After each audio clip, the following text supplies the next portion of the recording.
Hi everyone, welcome back. Well, we're down at a friend's place again, working on their cedar bar.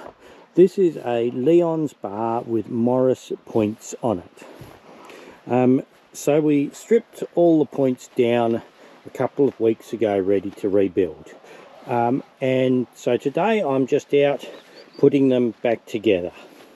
And I thought I would just run through the process for rebuilding one. Now the grass has grown up a little bit since I took everything apart, so there's a little bit that's got lost in the grass and the shadows. So this is our tine here. We've stripped out the old bushes out of here and here, and this tine actually has a little bit of wear on it. Actually this is one that's been put on more recently, so it was a second-hand one, and obviously it's been flogged out a little bit over time. The first thing we've got to do is put the bushes back in. So there's two bushes in this section here and a smaller one that goes up here. These are a hard plastic bush. We've tried some neoprene ones and a few other things. These are the genuine ones. They don't last very long, but they seem to last better than anything else we've tried. So to install these bushes, sit them in place, and I just use a block of wood and tap them down in. These are pretty hard, you can just hammer them straight in too. One from this side, we'll flip it over in a minute and do the other side, and this little one here.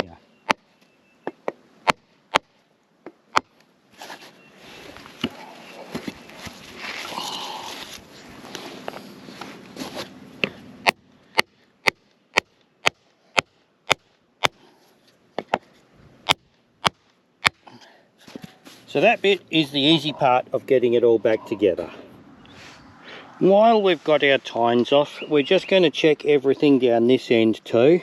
So these wear here, the fertiliser and seed come down here. So these wear across here.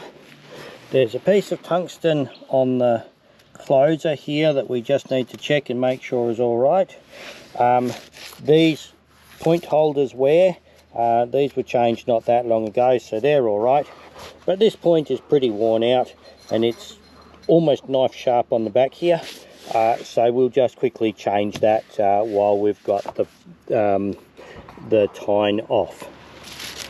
To do that, it's just a matter of getting the split pin out here. And then there's another pin in here that holds the tine on. Not sure I can get at it with one hand like this. I'll just flip that over. So this pin comes out here.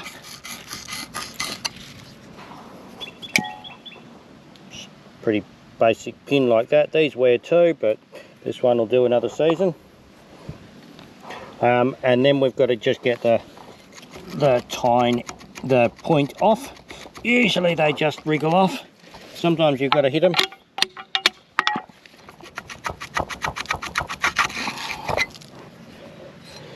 And if we put the old one next to the new one, it's not a lot shorter, but it's got a lot narrower on the back here.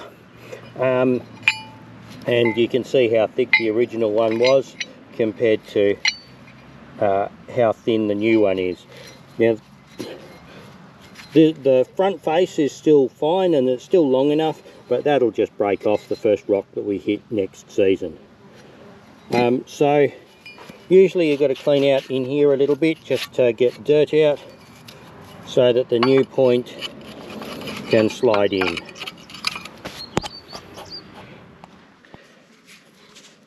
Once we've got the point slid right back in, it's just a matter of putting the pin in and the split pin back in. I need two hands to do that, so I'm just going to put the camera down for a moment. Okay, so to get the tine back in the holder, the first thing we need to do is compress this spring.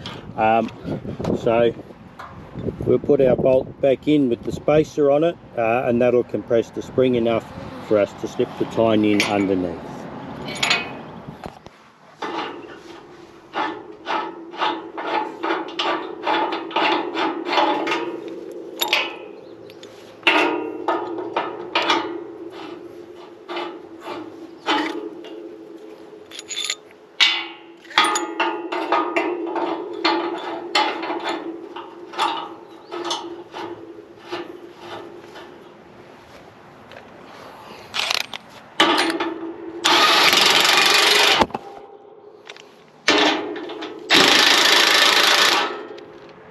Once we've got the spring compressed far enough, we can slot the end of the tine back into here.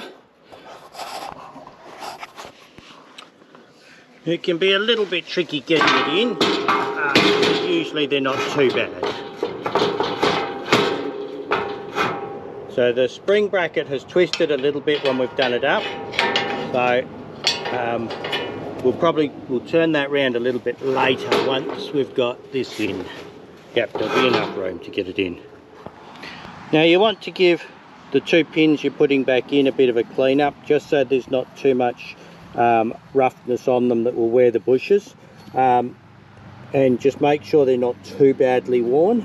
This one's got a bit of wear in it, but it'll be right for a few more seasons yet. I'm just going to smear these with a very light coating of grease because I don't want them to rust up between now and when this bar goes back into use. Okay, so the pin goes in through this hole here. We've got to try and lift the tine back here and wriggle it into place so that the bush and the hole line up. If only I had two more hands.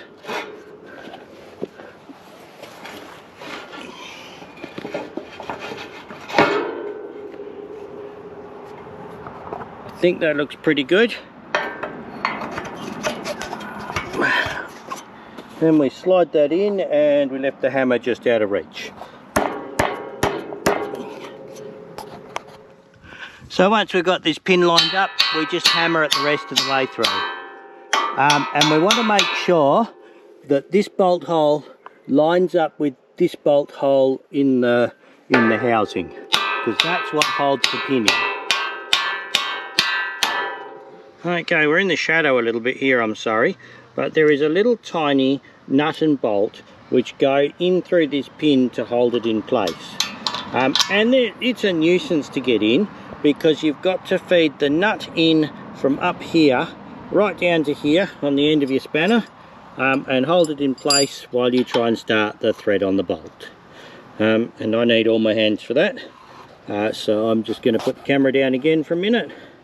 Okay, so looking at the tine from the back, we now have this pin to go in. It's got a square on one end which needs to line up with this side of the spring holder. So it goes through here, and you can turn these around. You can get two uses out of these.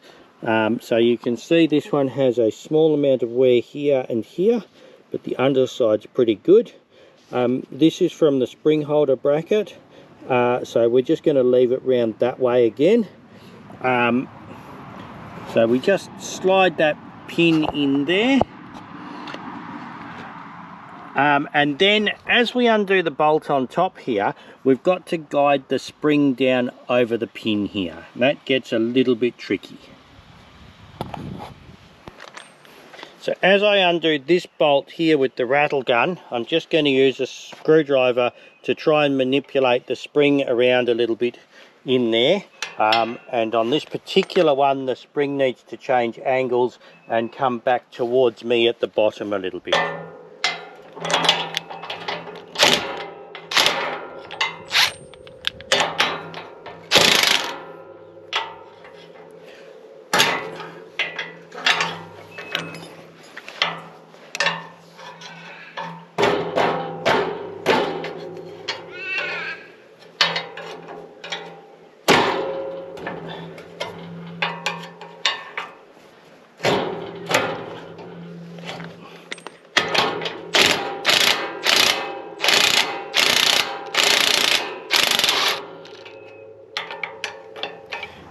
Then we put our plastic bump stop back in.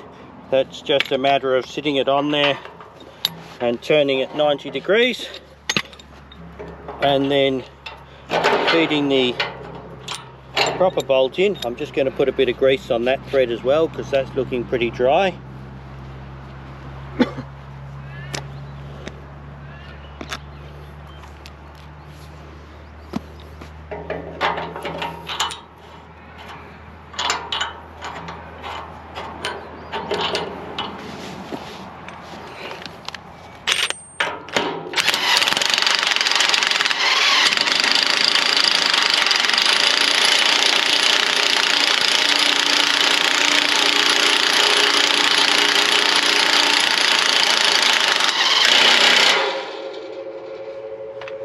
And we're done. So the only thing that actually holds this bottom pin in is the fact that the spring comes down past the head on this side and stops it coming back out. It's a bit of an unusual system, but it seems to work.